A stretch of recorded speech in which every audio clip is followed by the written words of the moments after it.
college football playoffs, the expanded playoffs, is going to be awesome.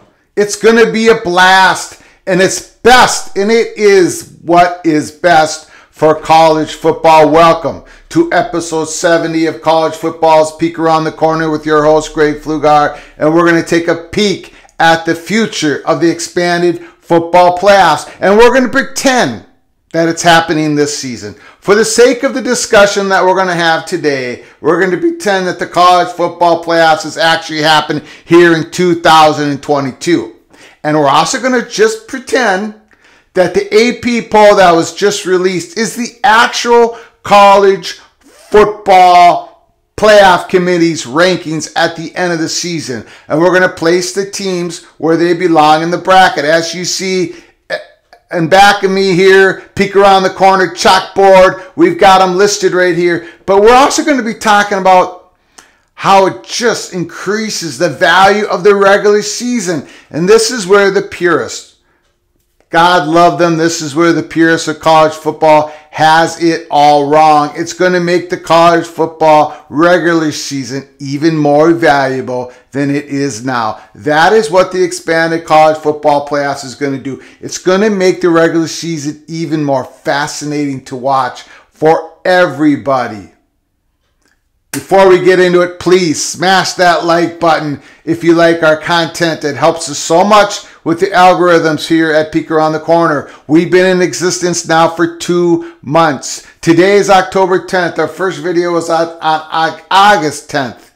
So far, we're closing in on 100,000 views, 1,100 subscribers. We could not have done any of this without you. We thank you so very much. Please share the video with your family and friends. Let's dive into it.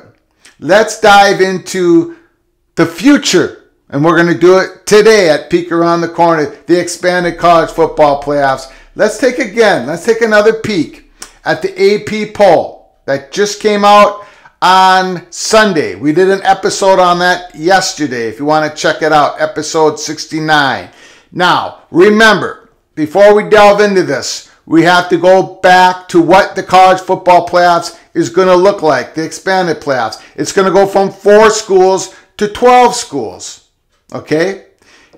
The top 4 conference ranked champions are going to get the top 4 seeds, which means they're going to get a bye in the first round of the playoffs.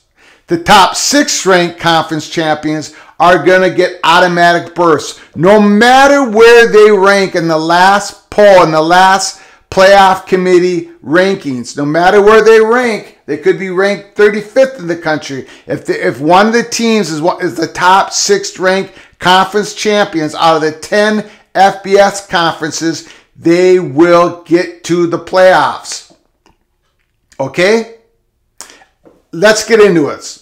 You'll see how it all works. Again, this is 2022. The college football expanded playoffs is probably not going to happen until either 2024, 2025, or 2026. And again, this is the AP poll, not the college football playoffs selection committee rankings, but we're going to pretend that it is. We're going to pretend that it's the end of the 2022 season, and this is the college football playoff rankings. Okay, Georgia, number 1 in the country. They win the SEC championship, right? So they would be the number 1 ranked team in the playoffs. Ohio State, champions of the Big Ten, right? We're just pretending here for the sake of the discussion. Oklahoma State wins the Big Ten. They're ranked number 2 in the college football expanded playoffs. Alabama ranked number 3, but they will not be ranked number 3 in the college football expanded playoffs because they are not a conference champion. They would come in 2nd in the SEC. We'll get to Alabama back in a second here. Clemson, they would win the ACC, ranked 4 here in the rankings, but they would be ranked number 3 in the college football expanded playoffs because they'd be the 3rd highest ranked conference champion. Michigan, as we see here, number 5, but they wouldn't get the 5th spot in the college football playoffs. They wouldn't get the 4th spot because they are not a conference champion. Ohio State would be under this scenario. Tennessee, ranked number 6. Again, they're from the SEC. They're from in the same conference as Alabama and Georgia. So Tennessee would not be considered a conference champion, of course, and they would not be ranked in the top 4. So thus far, the 3 top rankings for the college football expanded playoffs would be number 1, Georgia, number 2, Ohio State, and number 3, Clemson. USC would be the 4th ranked team in the playoffs because they would have won, under this scenario, the Pac-12 championship. So they would be ranked number 4. Now you slot in the top 12 schools per ranking of the College Football Playoff Committee. USC would be 4. We would jump back up here. Alabama would be 5. Michigan would be 6. Okay. Tennessee would be 7th. Oklahoma State would be 8th. Ole Miss would be 9th. Penn State would be ranked 11th. UCLA would be ranked, Penn State would be 10th. UCLA would be ranked 11th. And no, Oregon would not make the playoffs.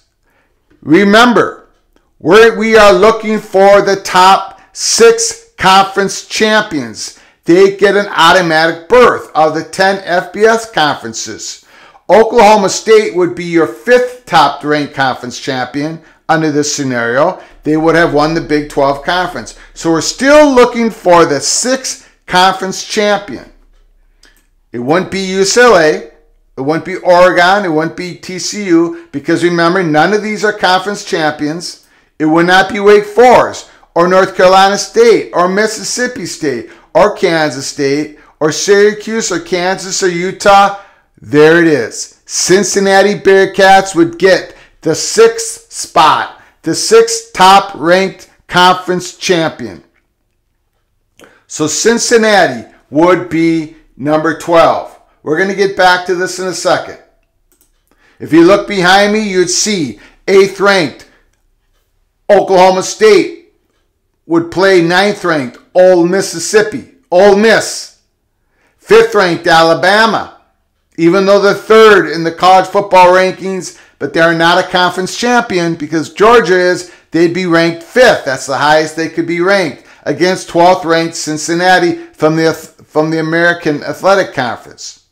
7th ranked Tennessee would play Penn State, number 10. Michigan, 6th seed, would play UCLA, number 11. And then the top 4 teams. Georgia, number 1. Ohio State, number 2. USC, number 3. Clemson, number 4. Would all get a bye in the first round. Oklahoma State, Ole Miss, the winner of that game would play Georgia. Alabama, Cincinnati, the winner of that would play USC. Tennessee, Penn State, the winner of that game would play Ohio State. Michigan, UCLA, the winner of that game would play Clemson. And the first round games, it sounds like it hasn't been determined. It's nothing official yet. But it sounds like the first round games, the home team or the higher ranked team would be able to play their game at their campus stadium at home. So that Oklahoma State Ole Miss game would be played at Oklahoma State.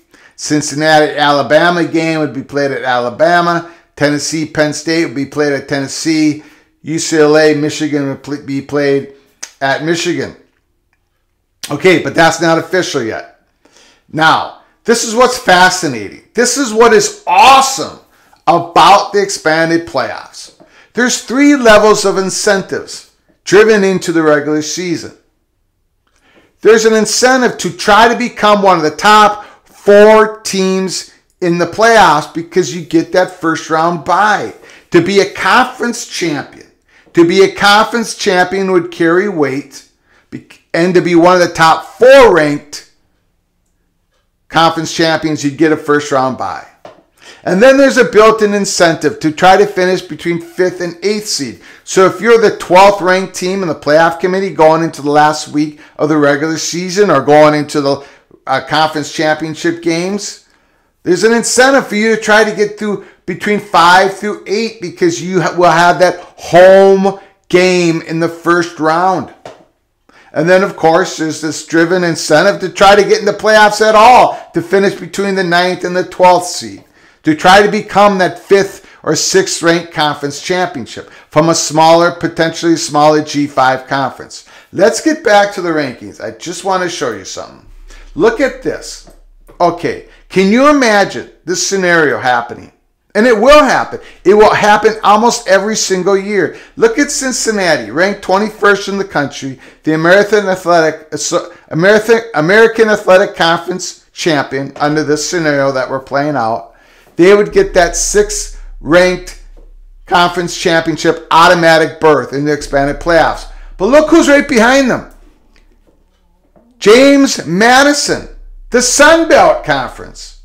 James Madison would be only 4 spots away from an automatic berth into the college football expanded playoffs. Can you imagine if this was the college football rankings, playoff selection committee rankings, going to the last week of the season or going into the last 2 weeks of the season? Here's James Madison, 4 spots away from Cincinnati. They would be hoping that Cincinnati would lose. James Madison would try to continue to win. But it doesn't just affect those 2 schools, right?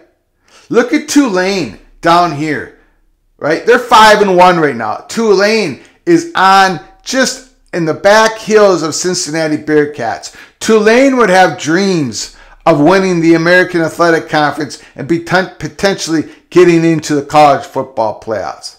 Look at Coastal Carolina. Right now, they're still undefeated. They're winning a bunch of close games, right?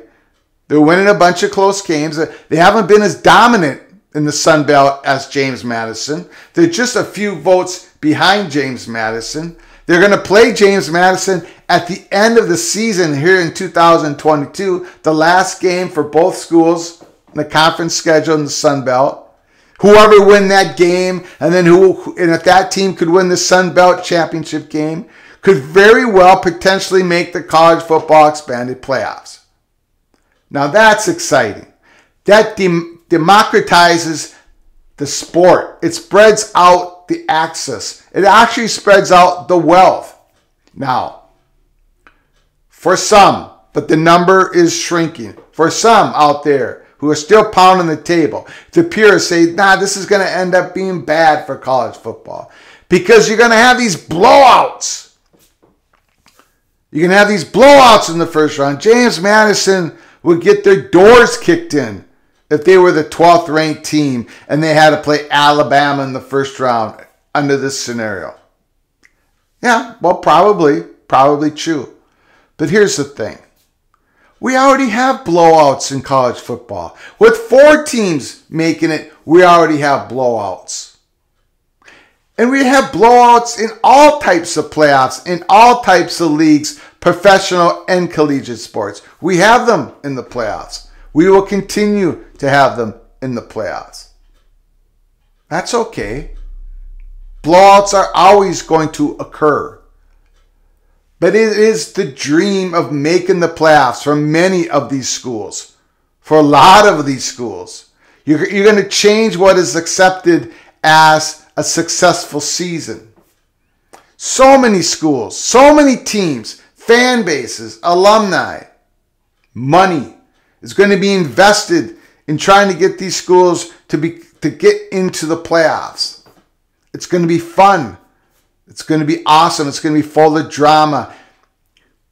Schools in the Power 5 conference are going to be watching more and more games of the smaller conferences, of the Sun Belt, of the MAC, of the American Athletic Conference, because those games are going to mean even more than ever before. Those conference championship games are going to mean more than ever before, because that might be the ticket into the college football expanded playoffs. And it might bump a Power 5 conference champion if that Power 5 conference had a down year and maybe their conference champion is only like 8-4 and ranked 26th, 27th, 28th in the college football playoff selection committee. Power 5 school might lose out. The conference might lose out. Now, this is great for college football. Hopefully it spreads out the talent somewhat. It might not. I have this belief that the elite college football players coming out of high school want to play with the college football, the elites. You know, big-time players want to play with big-time players. But maybe it spreads out the talent a little bit, somewhat. But it definitely will spread out the value of all college football regular season games. The purest number one argument against the expanded playoffs is you will devalue the regular season if you do this, if you expand the playoffs. Actually, it's the complete opposite. The regular season, the value of the regular season will grow incredibly. That is my strongly held opinion. Give me your opinions in the comment section down below the video. I read all the comments. I get so many comments on my videos. I appreciate you guys so very much. This is a big week in college football. A lot of things are going to happen. Week 7 is a big week of games, and conference realignment still is looming over everybody's heads. So stick with us here at Peek Around the Corner. Until next time, from all of us to all of you, please take care of each other. Thank you so very much.